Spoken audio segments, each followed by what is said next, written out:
علی بھائی اگلا سوال ہے، اہل تشیع کے ممبروں سے عموماً بڑے ذمہ دار علماء کی جانب سے بھی سیدنا عمر فاروق رضی اللہ عنہ کو نعوذ باللہ سیدہ فاطمہ سلام اللہ علیہا کے قاتل کے طور پر پیش کیا جاتا نعوذ ہے، باللہ من ذالک۔ اور اس سے بھی بڑھ کر خطرناک بات یہ ہے کہ سیم اسی طرح کی گفتگو آپ کے مرشد مولانا اسحاق فیصل آبادی صاحب نے بھی فرمائی ہے۔ علی بھائی اس حوالے سے آپ کا موقف کیا ہے؟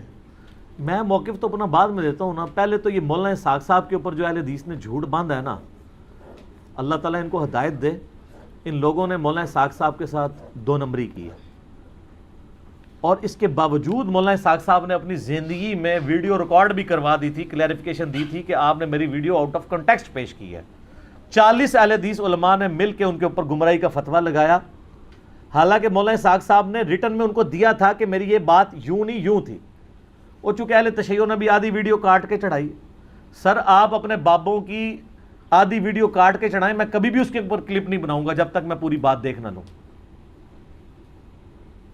میرے سے ابھی تک زندگی میں ایک دفعہ غلطی ہوئی ہے، وہ چپل والے مسئلے میں نے وہ کلپ ڈیلیٹ کرا کے تو اپنی رجوع ریکارڈ کروائی ہے، وہ مجھے کسی نے بتایا تھا کلپ، اس سے نہ پہلے نہ بعد میں نے کبھی، جب تک میں خود پوری بات سن نہ لوں میں کسی کے بارے میں بات نہیں کرتا۔ آپ یوٹیوب پہ کلپ ہے، جا کے لکھیں ڈڈ حضرت عمر مرڈر فاطمہ، انگلش میں ٹائٹل ہے، لاکھوں لوگوں نے دیکھا ہے۔ مولانا اسحاق صاحب سے سامنے یعنی فون کال کے اوپر ان کا فتاویٰ آن لائن پہ ان سے کوشچن ہوا ہے کہ آپ نے جو ہے وہ ایک مجلس میں کہا کہ حضرت عمر جو ہے وہ قاتل ہیں، تو انہوں نے پہلے تو پھکی دی ہے کہ اگر میں ان کو قاتل سمجھتا ہوتا تو میں حضرت عمر ان کو کہتا اور رضی اللہ عنہ کہہ رہا ہوتا، جو میرے نبی کی بچی کا قاتل ہے۔ تم لوگوں کی عقل نہیں کام کرتی کہ اگر میں اس کو قاتل سمجھتا ہوتا تو میں اس کو رضی اللہ عنہ کہہ رہا ہوتا؟ Point to be noted. پھر انہوں نے کہا کہ بیسیکلی اس وقت یہ پرویز مشرف کا دور تھا جب وہ ناظم اور نائب ناظم ہوا کرتے تھے، تو وہاں پہ سنی شیعہ کنفلکٹ کو ختم کرنے کے لیے فیصل آباد سٹی میں ایک انہوں نے سیمینار کیا تھا، اس میں مولانا اسحاق صاحب کو بلایا، چونکہ مولانا اسحاق صاحب ہی تھے جو سنی شیعہ کے درمیان ایک کامن پرسنالٹی کے طور پہ ہیں جو اتحاد امت کی بات کر سکتے ہیں، باقی تو ہمیشہ وہ فرقہ وارانہ بات ہی کرتے ہیں، توڑنے کی، وہ جوڑنے والی تھی، کرنے والے تھے۔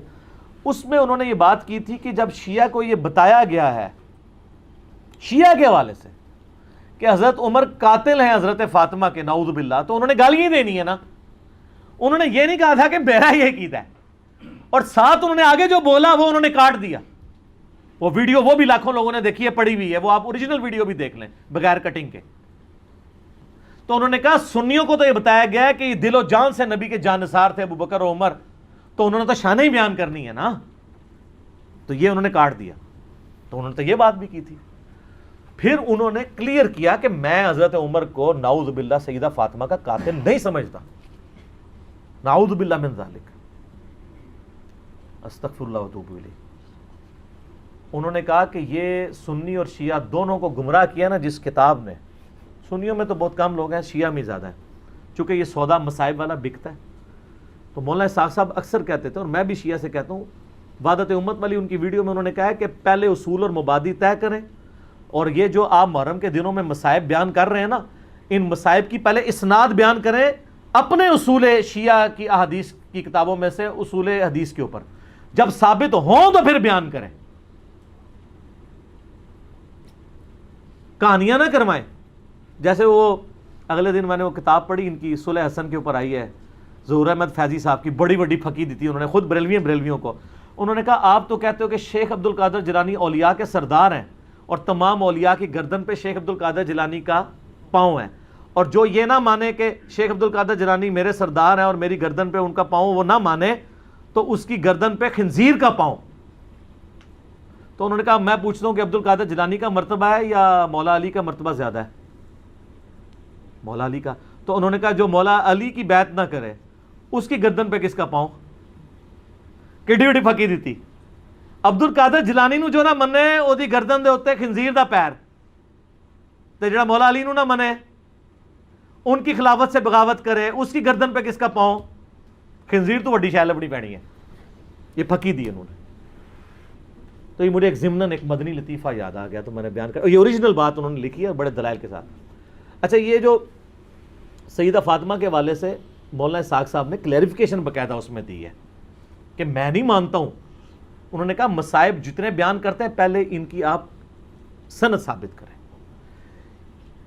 اگر آپ اس کو ڈیپ ڈگ کریں گے دنیا کی جتنی کتابوں میں سیدنا عمر پہ یہ الزام لگایا گیا کہ وہ نعوذ باللہ حضرت فاطمہ کے قاتل ہیں، اس کی اصل ایک ہی سند ہے، ایک ہی کتاب ہے جس سے ساروں نے لی ہوئی ہے، اور وہ کتاب ہے سلیم بن قیس ہلالی کی. اردو میں ہم سلیم بولتے ہیں، یہ لفظ سلیم ہے عربی میں. یہ کہتے ہیں حضرت علی کے اصحاب میں سے تھا، تابعی تھا، ان کے ساتھیوں میں سے تھا. جب حجاج ابن یوسف نے شیعان علی کے اوپر ظلم کیے تو یہ چھپ کے ابان بن ابی عیاش کے گھر میں اس نے پناہ لی، پوری زندگی اس کے ساتھ رہا. مرتے مرتے یہ کتاب اس کے حوالے کی اور کہا کہ میں تو جا رہا ہوں، تو یہ کتاب امانت ہے تیرے پاس، امت تک پہنچانی ہے.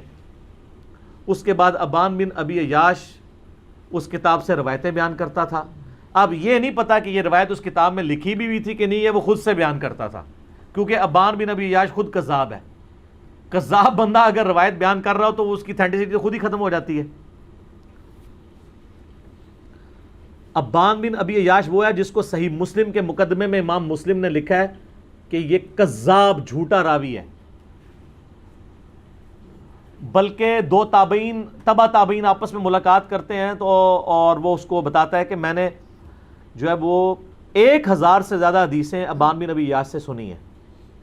اور وہ کہتا ہے پھر میں نے نبی الاسلام کی خواب میں زیارت کی تو آپ نے صرف 5 یا 6 حدیثوں کی تصدیق کی، باقی سب پہ آپ نے فرمایا میری حدیثیں ہی نہیں ہیں. ابان بن ابی عیاش کا یہ حال ہے. یہ 140 ہجری میں یا 146 ہجری میں فوت ہوا ہے. کذاب. یہ اس نے واقعہ گھاڑ کے بیان کیا ہے. دنیا میں جہاں بھی آپ کو واقعہ ملے گا نا، ابان بن ابی عیاش کے حوالے سے ملے گا، اور وہ کہے گا جی مجھے جو کتاب ملی تھی سلیم بن قیس ہلالی کی اس سے. اور یہ نہ سمجھیے گا یہ صرف سنی سے کہہ رہے ہیں کذاب ہے. علامہ خوئی جو ہیں اہل تشیع کے، وہ بھی کذاب سمجھتے ہیں اسے. شیعہ کے نزدیک بھی جھوٹا راوی ہے، لیکن یہ سودا چونکہ وہ ذاکرین نے بیچنا تھا، اور مجھے دکھ ہے بعض علماء بھی یہ سودا بیچ رہے ہیں شیعہ کے. ان کو تو کم از کم شرم و حیا کرنی چاہیے کہ اس کی سند ثابت بھی ہے کہ نہیں. پہلے تو سند کے ساتھ واقعہ ثابت کریں، اگلی بات تو بعد میں ہوگی. جب ایک چیز ثابت ہی نہیں ہے اور آپ وہ سودا بیچ رہے ہیں اور اتنی بڑی بات کر رہے ہیں، بالکل جھوٹا واقعہ ہے یہ. کوئی سیدنا عمر قاتل فاطمہ نہیں ہے، ورنہ مولا علی پوری زندگی کبھی بھی کمپرومائز نہ کرتے. مولا علی کو یہ حدیث نہیں پتا تھی، بخاری و مسلم دونوں میں حدیث ہے، فاطمہ میرے جگر کا ٹکڑا ہے، جس نے فاطمہ کو تکلیف دی اس نے مجھے تکلیف دی، اور جس نے فاطمہ کو قتل کیا ہو مولا علی اس کے ساتھ ہوں، اور اپنی بچی کا رشتہ ام کلثوم کا اس کو دے دیں.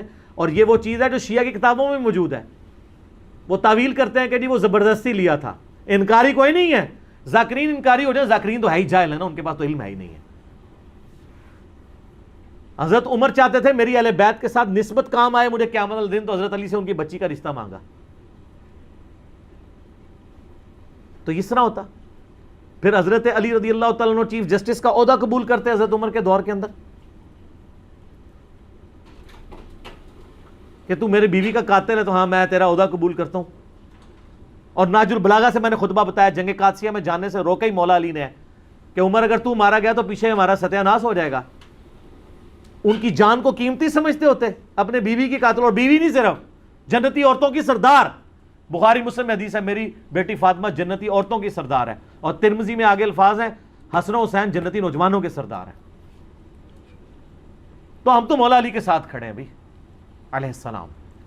وہ شیخین کے ساتھ رہے، خلفائے ثلاثہ کے ساتھ رہے. میرا یوٹیوب پہ کلپ ہے خلفائے ثلاثہ کی شان مولا علی کی زبانی نہج البلاغہ سے، سنی کتابوں سے نہیں، شیعہ کی نہج البلاغہ سے. لاکھوں لوگوں نے دیکھا ہے، HD کیمرے میں نے سارے خطبات دکھائے ہیں.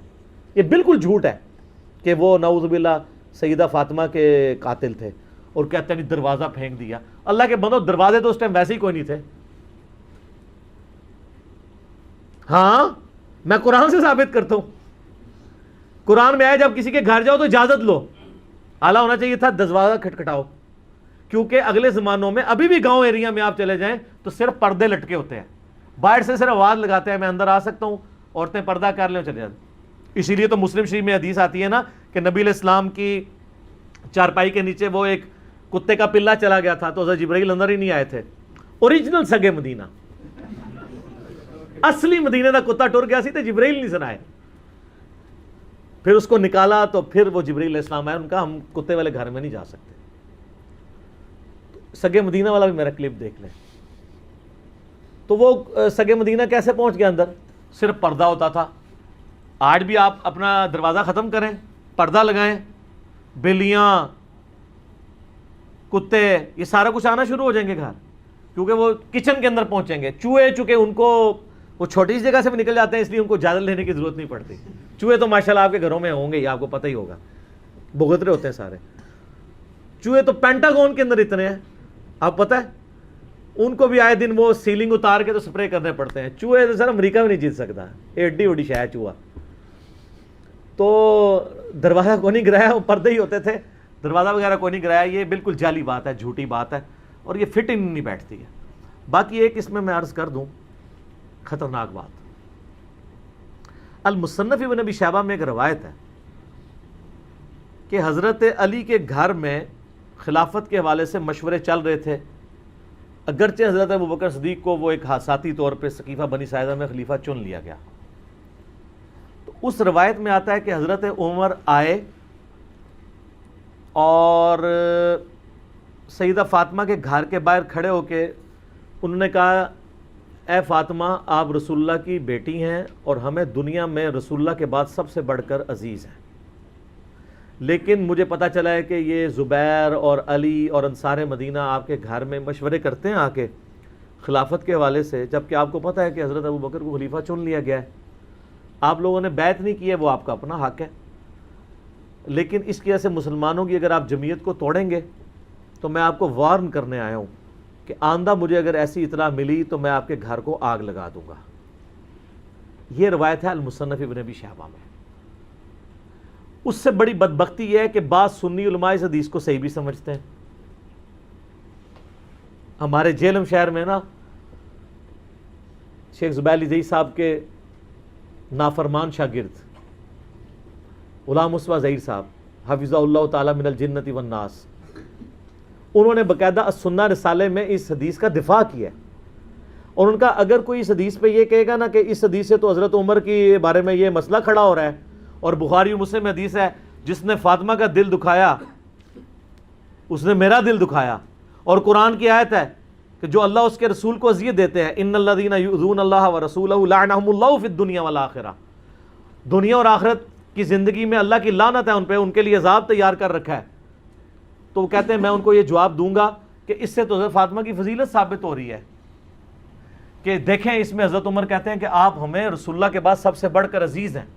تو حضرت فاطمہ کتنی محبت کرتے تھے حضرت فاطمہ کے ساتھ حضرت عمر. ان کو وہ پہلا حصہ نظر آیا، اگلا نظر ہی نہیں آیا کہ انہوں نے کہا میں آگ لا دیں گا تیرے. نعوذ باللہ من ذالک، یہ کسی کی جرت نہیں ایسی بات کر جائے. تو میں نے اس کے خلاف آواز بلند کی کہ میں اس روایت کو صحیح نہیں مانتا. اور وہ کیسے؟ مولانا اسحاق صاحب ان دنوں زندہ تھے، میں نے ان سے یہ چیز خود ڈسکس کی تھی. ان کا بیٹا یہ روایت ہی جعلی ہے. میں نے کہا کیوں؟ وہ کہنے لگے اس میں جو راوی ہے نا حضرت عمر کا غلام زید بن اسلم، اور اسلم جو ہے وہ حضرت عمر کا غلام تھا.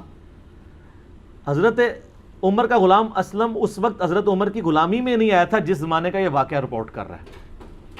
وہ تو حضرت عمر کے دور خلافت میں ان کے پاس آیا، اور یہ واقعہ تو حضرت بکر کا ہے.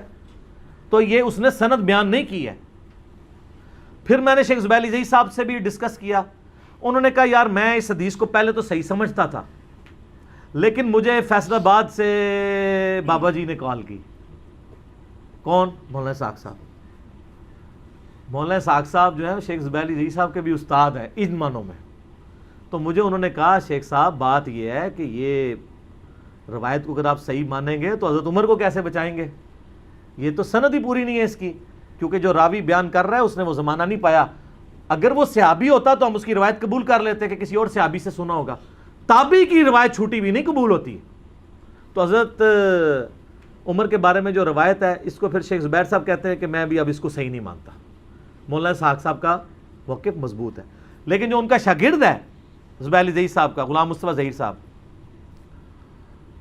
تو ان کو میں نے جب کہا میں نہیں اس کو مانتا، تو انہوں نے آگے سے دیکھیں کیا دھمکی لگائی. وہ کہتے ہیں کہ جی تم یہ کہو کہ اگر یہ روایت صحیح ہو تو تمہاری بیوی کو ایک مجلس میں 3 طلاقیں، کیونکہ غلام مصطفیٰ ظہیر صاحب کے نزدیک بھی ایک مجلس میں 3 طلاقیں اسٹیبلش ہو جاتی ہیں تینوں، اور رجوع نہیں ہو سکتا، اور زبیر لیزئی صاحب کے نزدیک بھی اور میرے نزدیک بھی. تو یہ ان کا تقیہ کلام ہے کہ چلو اس کی بیوی فارغ کرو. تو میں نے ان کو پتا کہ میں نے پھکی والا جواب دیا، میں نے کہا اگر یہ روایت صحیح ہو تو مسلک اہل حدیث کو 3 طلاقیں، جس مسلک میں حضرت عمر کی ایسی توہین بیان ہو، کیسی وڈی پھکی دی تھی. میں کہا میری بیوی نو نہیں تو آڈے فرقے نو 3 طلاقاں، جس فرقے میں یہ روایت صحیح ہو. یا سنہ رسالے میں دفاع کیا ہوا انہوں نے اس روایت کا. ہمارے نزدیک یہ روایت بالکل جعلی ہے، اور یہ نعوذ باللہ من ذالک انتہائی گستاخی ہے، چاہے کسی نے بھی کیا کہ حضرت فاطمہ کو جا کے کوئی دھمکی لگائے اس طریقے سے. تو دھمکی تک تو مصنف ابن ابی شیبہ سے چلیں، وہ لولے لنگڑے محدثین کا سہارا لے کے جو آج کے دور کے جو صحیح کہتے ہیں. امام ابن ابی شیبہ نے تو تحقیم نہیں کی ہوئی ہے، وہ معاملہ چلا لیتے ہیں، لیکن اگلا جو واقعہ وہ تو کہیں بھی نہیں لکھا ہوا. وہ کہتے ہیں جی جب دھمکی دی تھی تو پھر لگا بھی دیتی ہوئے گی تو مار بھی دیتا ہوئے گا. وہ آگے پھر اس کے آگے سٹوری جوڑ لیتے ہیں. میں نے بتایا نا ہمارے ملک میں اگر کسی کی فضیلت میں 10 ہے نا تو ایک بندہ آ کے 10 اور لگاتا ہے، دوسرا 10 اور، وہ لاکھ تک پہنچا دیتا ہے. تو وہ غلوب ہوتا چلا جاتا ہے. تو یہ روایت جو ہے نا جی بالکل اصول محدثین کے اوپر باطل ہے، اور ہم اس روایت کو نہیں مانتے. باقی رہ گیا باغ فدق والا مسئلہ، اس کے اوپر بھی میں نے مختصر گفتگو کی تھی کہ یہ مینیجریل ایشو تھا. اس کو اگر آپ اس حوالے سے ویسے لیں گے تو میرے بھائی پھر مسئلہ جو ہے وہ ابو بکر عمر کا نہیں ہے، مسئلہ پھر مولا علی کا بھی بن جائے گا، چاہے وہ امت کے مفاد میں بھی ہو. لیکن مسئلہ بہت بڑا ہے نا، کیونکہ آپ علیہ السلام فرما رہے ہیں جس نے فاطمہ کو تکلیف دی اس نے مجھے تکلیف دی. رسول اللہ کو تکلیف دینے کا معاملہ کہاں تک جاتا ہے؟ چلے الٹیمیٹلی آپ کی بات مان لی کہ انہوں نے امت کے مفاد میں کیا، تو آپ کو امت کا مفاد عزیز نہیں ہے کہ آپ بکواس کرنے بند کر دیں، قیامت کے دن کے لیے چھوڑ دیں. جب مولا علی خاموش ہو گئے اس مسئلے میں تو آپ کیوں اپنی زبانوں سے اس طرح کی باتیں کرتے ہیں؟ اور یہ بات یاد رکھیے گا کہ یہ بات ٹھیک ہے کہ حضرت ابوبکر کی جو خلافت ہے نا جس طریقے سے قائم ہوئی ہے نا وہ کیٹاسٹرافک کنڈیشن میں ہوئی ہے. اور میں اپنی طرف سے بات نہیں کر رہا، میں نے یہ کربلا والے ریسرچ پیپر میں یہ ساری حدیثیں ڈالی ہیں. یہ میں ذرا اس کا تعارف بھی کرا دوں میرے بھائیو. یہ میں نے ایک ریسرچ پیپر لکھا ہے، واقعہ کربلا کا حقیقی پس منظر 72 صحیح الاسناد احادیث کی روشنی میں. 72 کا ٹائٹل تو شہدائے کربلا کی نسبت سے ہے، احادیث اس میں 200 سے زیادہ ہیں، جس میں میں خلفائے راشدین سے شروع ہوں، سیدنا عمر کی شہادت سے شہادت حسین تک. حقیقی خلفائے راشدین کون ہیں؟ شہادت عثمان کے اصلی اسباب، جنگ جمل، صفین، نہروان، حضرت معاویہ کا دور ملوکیت، صلح حسن، اس کے بعد یزید کی ولی عہدی، اور الٹیمیٹلی حضرت حسین ابن علی کی مظلومانہ شہادت رضی اللہ عنہما وعلیہم السلام. اس کی سافٹ کاپی آپ ہماری ویب سائٹ ahlsunnatpak.com سے فری ڈاؤن لوڈ کریں. 5B ریسرچ پیپر ہے، ہارڈ کاپی فری، اور اس کے ساتھ باقی ریسرچ پیپرز ہیں ٹوٹل 9. 3 اذکار کارڈ ہیں، وہ آپ منگوا سکتے ہیں. صبح 9 سے مغرب تک ہماری اکیڈمی کا نمبر کھلا ہوتا ہے، +92 کے کوڈ کے ساتھ 3215900162، اور پاکستان سے کریں گے تو 032159000162. کال کریں، اپنا ایڈریس ٹیکسٹ میسج کریں، فری کاپی آپ کے گھر آ جائے گی. ایک کاپی تو ہم سب کو فری دیتے ہیں. تو اس میں نے یہ ساری حدیث بیان کی ہیں. اس میں حضرت عمر کا فتویٰ ہے، انٹرنیشنل نمبر کے مطابق صحیح بخاری میں ہے 6830. یہ بڑی ڈیٹیلڈ حدیث ہے بالکل. صحیح بخاری میں آتا ہے، عبداللہ ابن عباس کہتے ہیں کہ میں منا میں تھا، عبد الرحمن بن عوف اور امیر المومنین عمر ابن خطاب بیٹھے تھے، حضرت عمر کا دور تھا. تو کسی نے آ کے شکایت کی کہ لوگ تو بار چیما گوئے کر رہے ہیں کہ جب عمر مر جائے گا تو ہم فلاں شخص کو اپنا خلیفہ چن لیں گے. تو حضرت عمر کو غصہ آیا، انہوں نے کہا کہ ان کی جرت کہ مومنین کے مشورے کے بغیر خلیفہ چن لیں گے، مسلمانوں کے مشورے کے بغیر، میں یہیں پہ خطبہ دوں گا. تو عبد الرحمن بن عوف نے کہا امیر المومنین یہاں پہ تو ہر طرح کے لوگ آئے اور ابھی یہ بات پھیلی بھی نہیں، آپ واپس جا کے مدینہ شریف میں خطبہ دیجیے گا سینئر صاحب کو. اور اس پہ میں اکثر کہتا ہوں کہ اگر یہ یوٹیوب پہ بات آئی ہوتی نا، حضرت عمر کا یوٹیوب پہ کلپ چڑھتا، ظاہر ہے سپر پاور چیلنج ہو رہی تھی. آپ دیکھتے ہیں ذرا سا مسئلہ ہوتا ہے، ٹرمپ کا ٹویٹ آ جاتا ہے، وہ پھر پینٹاگون میں بیٹھ کے بات نہیں کرتا، وہ ٹویٹ کرتا ہے کہ سارے کان کھول کے سن لو. تو حضرت عمر واپس آئے، بخاری کے الفاظ ہیں، انہوں نے مدینہ شریف میں خطبہ دیا. ابن عباس کہتے ہیں کہ میں اس خطبے میں ایسا تھا کہ میرا گھٹنا حضرت عمر کے ممبر کے ساتھ جڑا ہوا تھا. تو انہوں نے کہا یہ جو لوگ اس طرح کی باتیں کر رہے ہیں اور پلی یہ لے رہے ہیں کہ حضرت ابو بکر کو بھی تو بغیر مشورے کے چن لیا گیا تھا. تو انہوں نے کہا ہاں ایسا ضرور ہوا تھا، لیکن حضرت ابو بکر کی خلافت کو کوئی مستقبل کے لیے دلیل نہ مانے. یعنی حضرت عمر خود بھی مانتے تھے کہ وہ اس طریقے سے نہیں چنا جانا چاہیے تھا. اور پھر تم میں سے کون ابو بکر جیسا ہو سکتا تھا؟ اس وقت حالات ایسے بنے کہ ہمیں مجبوراً ایسا کیا گیا. حضرت عمر کو حضرت ابو بکر نے نامزد کیا، لیکن وہ کئی ہفتے مشورے چلے ہیں. اس کے بعد تو حضرت عمر نے تو 6 رکنی کمیٹی بنائی ہے. پہلے بھی مشورے سے ہوا ہے، دھونس کے ساتھ نہیں ہوا. تو حضرت عمر نے کہا کہ اگر کسی نے یہ کام کیا اور کسی کو اس طرح کا خلیفہ چنا تو اس کا انجام قتل و غارت ہوگا. یعنی وہ خلافت اسٹیبلش ہی نہیں ہوگی. ہم یزید کی خلافت کو اسٹیبلش ہی نہیں مانتے. ہمیں کیوں آپ کہتے ہیں حضرت حسین نے خروج کیوں کیا؟ ہم اسے قیام مانتے ہیں، اس لیے کہ اس کو خلافت کو اسٹیبلش ہی نہیں مانتے. ایک عورت ایک خامد کے عقد میں نہیں آئی ہے تو وہ خامد نکاح سے پہلے اپنی بیوی کو خامد کے فضائل سنا سکتا ہے؟ جب بنے گی پھر دیکھی جائیں. ایک خلیفہ کی خلافت اسٹیبلش ہی نہیں ہوئی ہے، دھونس اور بدماشی کے ساتھ ہوئی ہے. اس میں نے درجنوں حدیث بخاری مسلم سے کوٹ کی ہیں. تلوار کے زور کے اوپر بیعت لی گئی ہے، وہ تو اسٹیبلش ہی نہیں ہوئی ہے. وہ سقیفہ بنی ساعدہ کی حدیث بھی بخاری مسلم میں ہے، جس کی طرف حضرت عمر نے اشارہ کیا. بڑی لمبی حدیث ہے. یعنی سیدنا ابو بکر عمر بیٹھے ہوئے تھے، نبی الاسلام کی یعنی میت، تو لوگ سب رو رہے تھے. تو ایک بندہ آگے بتاتا ہے کہ جی وہاں تو سقیفہ بنی ساعدہ کے اندر تو سعد ابن عبادہ کو لوگ خلیفہ بنانے لگے انصار میں سے. حالانکہ انہوں نے کہا کہ یار یہ کوئی موقع ہے ہم ایسا کریں. انہوں نے کہا پھر بعد میں پچھتاؤ گے، اگر بیعت ہوگی تو لڑائی شروع ہو جائے گی. تو مجبوراً یہ میت سے اٹھ کے گئے اور یہ کہتے ہیں جنازہ نہیں پڑھے. جنازے پڑھے ہیں یار، جنازہ تو 3 دن تک ہوتا رہا. خلافت تو پہلے دن اسٹیبلش ہو گئی تھی. ایویں جھوٹ بولتے ہیں. لاکھوں لوگوں نے جنازہ پڑھا ہے نبی علیہ السلام کا. سوموار کی صبح وفات ہوئی ہے، بخاری مسلم میں آتا ہے. سوموار پورا دن، سوموار کے بعد پوری رات، پھر منگل پورا دن، منگل کی رات، بدھ پورا دن، بدھ کی رات کو دفن کیا گیا. وفات النبی کے اوپر لاکھوں لوگوں نے میری ویڈیو دیکھی. آپ وفات النبی اور نبی علیہ السلام صلی اللہ علیہ وسلم کا نام لکھ کے میرا نام لکھیں تو وہ کھل جائے گا. اچھا، وہاں پہ سعد ابن عبادہ کی لوگ بیعت کرنا چاہ رہے تھے. اب ظاہر ہے بخاری مسلم کی حدیث ہے خلافت صرف قریش میں رہے گی. حضرت عمر نے کہا کہ میں نے ارادہ کیا کہ میں یہاں پہ خطبہ دوں، اور میں دماغ میں پورا مضمون میں نے بنایا ہوا تھا. تو جب میں بولنے لگا حضرت ابوبکر نے مجھے چپ کرا دیا، کیونکہ حضرت ابوبکر کو پتہ تھا کہ حضرت عمر جذباتی ہیں، مسئلے کو مس ہینڈل کر دیں گے. ان کا تم چپ کر جاؤ. پھر حضرت ابوبکر نے بڑے پازیٹیو انداز میں انہوں نے کہا انصار مدینہ تم نے تو رسول اللہ کو یہاں پہ دعوت دی اور تمہاری مدد سے یہ سب کچھ ہے، یہ تمہاری برکات ہیں. تم ہمارے وزیر کے طور پہ رہو گے جیسا کہ نبی علیہ السلام کے وزیر کے طور پہ تھے. اور نبی علیہ السلام قریش میں سے ہیں اور عرب کا ماحول قبائلی ہے. اگر قریش میں سے خلیفہ نہ چنا گیا تو باقی قبائل اس کو خلیفہ ہی نہیں مانیں گے. اور نبی علیہ السلام نے فرمایا بھی تھا کہ خلافت قریش میں رہے گی. تو پھر انصار میں سے خود لوگ کھڑے، انہوں نے کہا واقعی رسول اللہ قریش میں سے تھے، لہذا قریش میں سے کسی کو خلیفہ ہونا چاہیے. پھر حضرت ابوبکر نے کہا یہ کھڑے ہیں امین الامت ابو عبیدہ ابن جرح اور حضرت عمر، ان دونوں میں سے کسی کو اپنا خلیفہ چن لو. تو دونوں نے کہا معاذ اللہ کہ ہم ابو بکر کی موجودگی میں. حضرت عمر کے تو الفاظ ہیں میرے تلوار سے 2 ٹکڑے کر دیے جاتے تو یہ مجھے گوارا تھا، مجھے یہ گوارا نہیں تھا کسی ایسی مجلس میں جہاں ابو بکر موجود ہوں، لوگ میری بیعت کریں. تو فوراً ابو بکر کا ہاتھ پکڑا اور کہا کہ آپ کو اللہ کے نبی نے اپنے مسلح پہ کھڑا کیا، آپ یار غار ہیں، آپ کی موجودگی میں ہم یہ کام نہیں کریں گے. بہر سعد ابن عبادہ نے پھر بھی بیعت نہیں کی، ان کے ساتھیوں نے کر لی.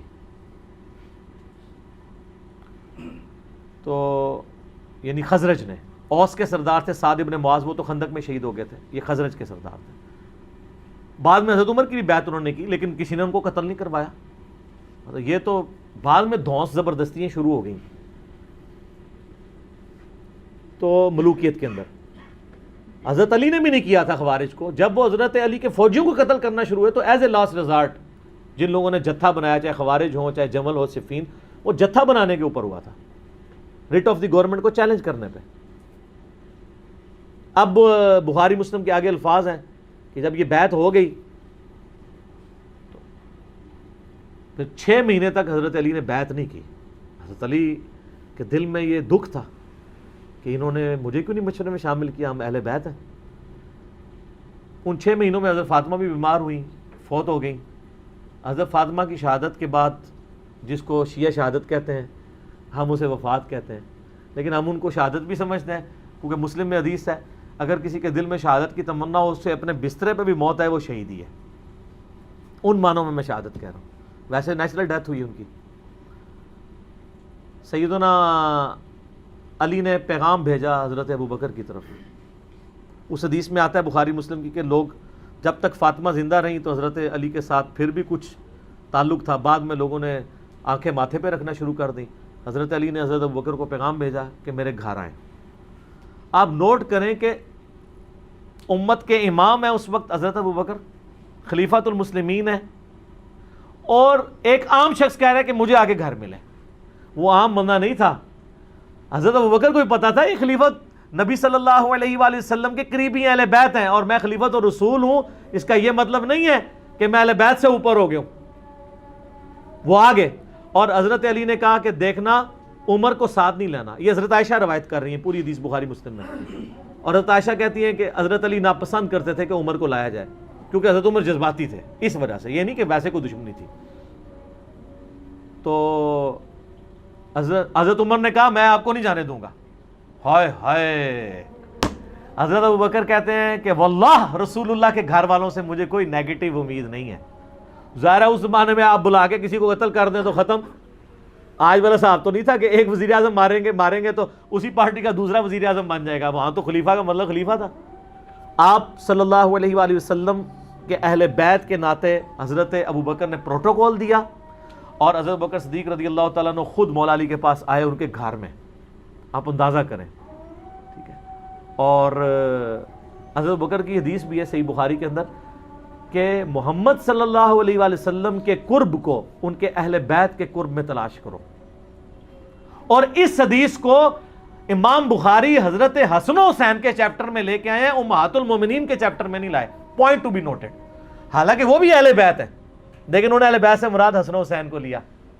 تو حضرت ابوبکر کے دل میں تو پھر قدر تھی نا اہل بیت کی۔ جب پہنچے تو پھر سیدنا علی رضی اللہ تعالیٰ عنہ نے کہا کہ اے ابوبکر، اللہ نے جو آپ کو ہم پہ فضیلت دی اس امر خلافت میں، ہمیں آپ سے کوئی حسد نہیں، لیکن اہل بیت رسول کے ناطے صلی اللہ علیہ وآلہ وسلم کیا ہمارا یہ حق نہیں تھا کہ آپ ہمیں اس مشورے میں شامل کرتے ہیں؟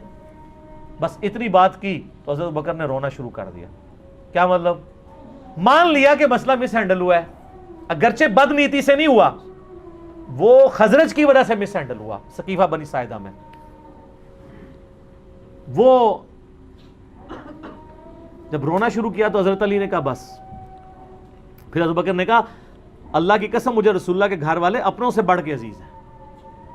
واہ، حضرت علی کی بھی آگے دیکھیں للہیت۔ حضرت علی اس وقت بھی کہہ سکتے ابو بکر میں بیعت کرتا ہوں، جاؤ باہر جا کے اناؤنسمنٹ کر دو، نہیں، جو اوپن فتنہ تھا اس کو اوپنلی دبایا اور کہا کہ میں ظہر کے بعد اعلانیہ پبلکلی مسجد نبوی میں آپ کی بیعت کروں گا تاکہ کسی کو وہم باقی نہ رہے۔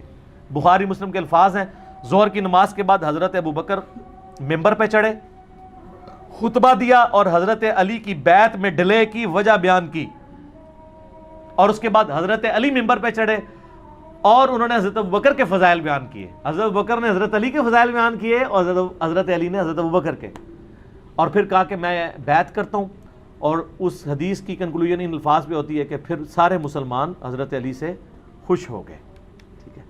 لیکن ان 6 مہینوں میں کسی نے تلوار کی دھونس پہ حضرت علی سے بیعت نہیں لی ہے، اس لیے کہ انہوں نے پارٹی جتھا نہیں بنایا۔